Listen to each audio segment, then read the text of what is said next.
என்னுடைய வேதனையில் இருந்து, என்னுடைய துன்பத்தில் இருந்து, என்னுடைய கடன் பாரத்தில் இருந்து கரையேற எனக்கு எந்த ஒரு பாதையுமே இல்லையே என்று சொல்லி அங்கலாய்ப்போடு வாழ்ந்து கொண்டிருக்கிறாயோ?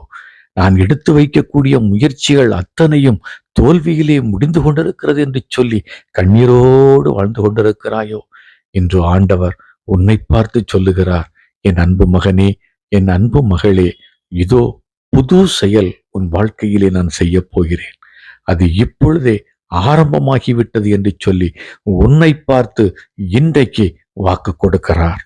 என் அன்பான சகோதரனே, என் அன்பு சகோதரியே, நாம் நினைப்பதற்கும் எண்ணுவதற்கும் மேலான காரியங்களை செய்கிறவர் நம்முடைய தெய்வம் என்பதை மறந்துவிடக்கூடாது.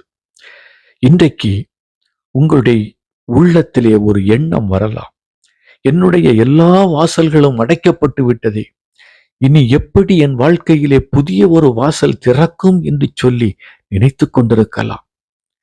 அன்பு மகனே, வாழ்க்கையிலே அடைக்கப்பட்ட வாசலை திறப்பது ஆண்டவருக்கு லேசான காரியம்.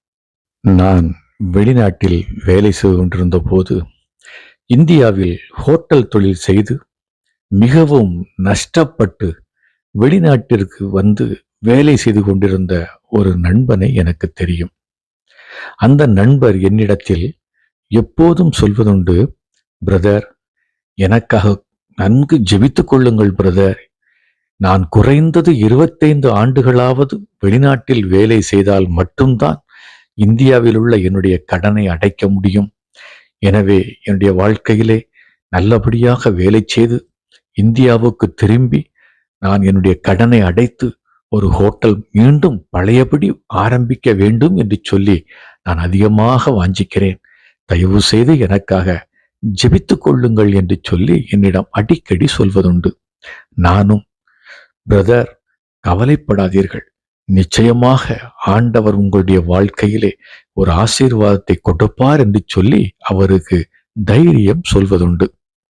ஒரு முறை நாங்கள் இருவரும் ஒரு பெரிய ஹோட்டலுக்கு சாப்பிடும்படியாக சென்று அமர்ந்து சாப்பிட்டு கொண்டிருந்தோம். எங்கள் அருகே ஒரு அரபி வந்து உட்கார்ந்தான். உட்கார்ந்த அரபி சிறிது நேரத்தில் எங்களிடத்தில் பேச்சு கொடுக்க ஆரம்பித்தான். எங்களிடம் பேசிக்கொண்டிருந்த அந்த அரபி சிறிது நேரம் பேசிவிட்டு அவன் கேட்டான், உங்களில் யாருக்காவது ஹோட்டல் தொழில் நடத்த அனுபவம் உண்டா என்று கேட்டான். என்னுடைய நண்பன் சொன்னான், நான் இந்திய தேசத்தில் ஹோட்டல் நடத்தி கொண்டிருந்தவன், எனக்கு அனுபவம் உண்டு என்று சொன்னான். உடனே அவன் சொன்னான், நாம் இப்போது உட்கார்ந்திருக்கிறோமே, இதே போல ஒரு ஹோட்டலை நான் உனக்கு ஆரம்பித்து தந்தால் நீ நடத்துகிறாயா என்று கேட்டான். நண்பன் சொன்னான், நிச்சயமாக நான் நடத்துவேன் என்று சொன்னான். உடனே பழைய விசாவை கேன்சல் பண்ணிவிட்டு இந்தியாவிற்கு வந்து புது விசாவில் துபாய்க்கு வந்து ஒரு ஹோட்டலை ஆரம்பித்தார்கள். நடந்தது என்ன தெரியுமா? 2 ஆண்டுகளில் அவனுடைய கடன்களையெல்லாம் அடைத்து துபாய் தேசத்திலே 5 ஹோட்டலுக்கு முதலாளியாக மாறினான். ஆண்டவருக்குள் பிரியமான என் அன்பு சகோதரனே, என் அன்பு சகோதரியே, உன்னுடைய வாழ்க்கையிலே அடைக்கப்பட்ட வாசலை திறப்பது ஆண்டவருக்கு லேசான காரியம். மீண்டும் சொல்கிறேன், உன்னுடைய வாழ்க்கையிலே ஆண்டவர் புது செயல் ஒன்றை செய்ய போகிறார். அது இன்றே ஆரம்பமாகிவிட்டது. விசுவசிப்பவர்கள் ஆமேன் என்று சொல்வோம்.